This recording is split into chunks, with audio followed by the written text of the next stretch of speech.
likely to post something and regret it later and then even delete it? No, this is the funny thing though. Okay. Jonathan posts worse stuff than I do, but he never regrets it. There will be some things that I really want to post, and you know how it is on social media. You could post like, have a wonderful day, everybody, and someone will jump on, well, screw you, because I'm not having a good day.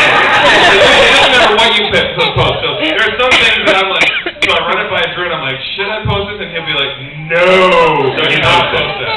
But instead of what I say on the show, they can never air. We would agree that our older brother is the one, JD, if you guys know we have a third brother, he's the one who posts stuff that he shouldn't post. He's a little more risque with his posts. Yeah. On the show, because you obviously have a great rapport, how much of that stuff just comes to you in the moment, or do you have a moment where you're separate from each other? I don't know if you're ever separate from each other, but where you think of something like, oh, I'm going to unleash I'm going to unleash this on my brother later, or do you like stockpile things you want to do to each other? How does this work, or does this just flow from you naturally? Well, so we have an improv comedy background, so we always like have the zingers and the one-liners. Stupidity flows from Jonathan naturally. But the one thing I will ask is we prank each other all the time, and all our crews. So each show we have a different crew on each of the shows, and we're all like family.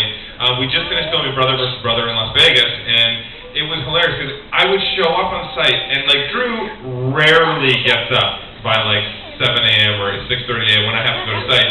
Well, on Brother vs. Brother, he's in doing construction on his property, and he's in doing the sign. I would show up, and he would be at my house like pranking. So I walked in on him planting 100 Drew Gnomes all over my yard in my house. So where did you get 100 Drew Gnomes? Did you commission Drew Gnomes? We have Gnomes on QVC.com. Okay, got it. See that?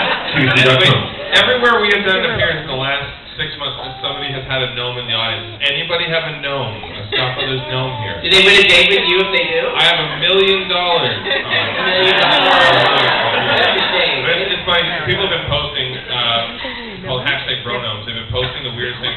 Somebody was at a lingerie store with our gnomes and had us like on the bra rack and stuff like that. Like the